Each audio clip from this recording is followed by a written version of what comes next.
StockPulse newsroom talking Timberline Resources today, TLRS here in the States, TBR up in Canada, Toronto Venture Exchange. Patrick Highsmith here, working the water well zone at Eureka.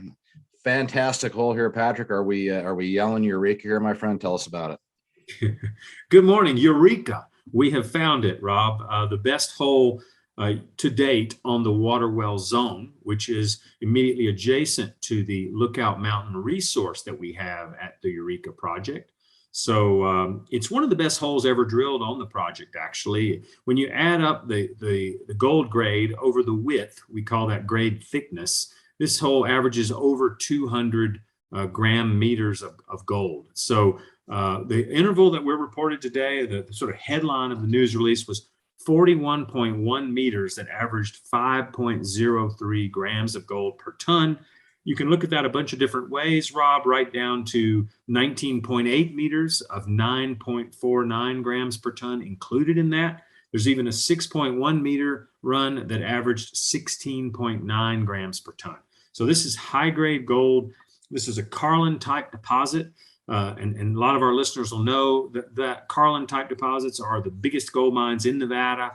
It's what we're out there looking for, and hosted in these sedimentary rocks. And the reason we like Carlin-type is this kind of intercept, Rob, the potential to have great thicknesses of higher grades of gold. And that allows for, whether you're mining open pit or whether you're mining underground, a larger scale of mining. And that's why the big boys like Carlin-type gold. So we're super excited about this. The other big piece of news, and there's a couple of figures in the news release, folks will want to have a look at that.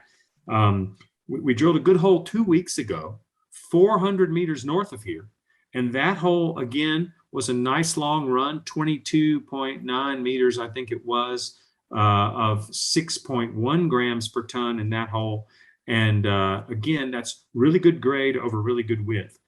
And that's at the north end of this discovery area, the water well zone, and it's wide open up there. No drilling up there. We're going to be testing targets to the north of that, to the west, and to the east of that.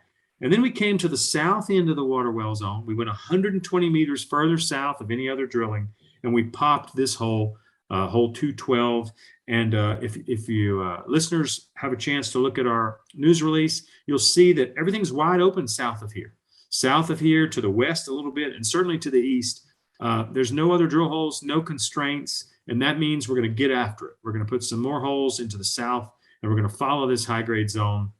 And really, it gives us kind of a footprint of the water well zone, Rob, which is at least 400 meters now and a couple of hundred meters wide in an east-west direction, in which we've hit this zone. It's at this one contact between the Dunderberg Shale and the Hamburg Dolomites. So with that kind of footprint and this grade within it, one can see why we've got a lot of targets and why 2022 is going to be a really exciting year for us. Yeah, paint us a picture here. You've done a lot of work. It's a big area now. Layout 22, I guess a little more detail here. Sounds like it's going to be quite active. Well, you know, to quote Maverick or Goose, I'm not sure which one said it, it's a target-rich environment at Eureka. 70 square kilometers, multiple prospects within that. All these names bounce around, you know, Lookout Mountain, Water Well Zone, Oswego. So right now we're going to wait 2 or 3 weeks, Rob, for another batch of data to come in at the Oswego target, which is 1.2 kilometers east of this high-grade hole we just drilled. And Oswego was the source of a good news release back in December. Folks will remember, where we found some high-grade gold there. So when we get those results in, we'll be fully planning the program. But first things first, Rob, these holes in the water well zone, they've pointed out that we probably need to be core drilling here rather than reverse circulation drilling here. Reverse circulation is a little cheaper, but core drilling is delivering a better quality sample and better quality geological information as well. So I think in the spring, we'll be putting a couple of more core holes to twin some of these older RC holes. We talked about that 2 weeks ago in a news release, the value of doing that. And that'll give us a check on a really good understanding of the grade of this zone that we've now delineated. So that comes first. And then a busy summer with a lot of drilling at the water well zone. We're looking to confirm that this is a discovery. This is something that hangs together. And if it does, we got a lot of drilling to do. So that'll be the plan there at the water well zone. And we fully expect to see some gold show up in that Oswego drilling. So stay tuned. Those results will be coming in a couple of weeks.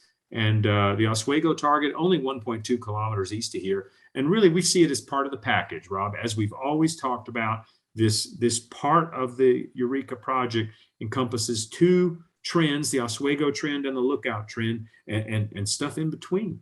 So as these data come in, we believe we're looking at the potential for 3 to 5 million ounces in this part of the vast Eureka project. So really excited, and grade and thickness are certainly a good indication that we're on the right track. And that's what we announced today. Okay, that's Patrick Highsmith. He's treasure hunting there in Nevada, and it was Maverick who said it's a target-rich environment, and it looks like you're onto something there. So Timberline Resources, TLRS, up in the States, TBR, Toronto Venture Exchange, Patrick Highsmith. Appreciate the time. Look forward to checking back in when you have some more results for us. Thanks, Rob. We'll be here.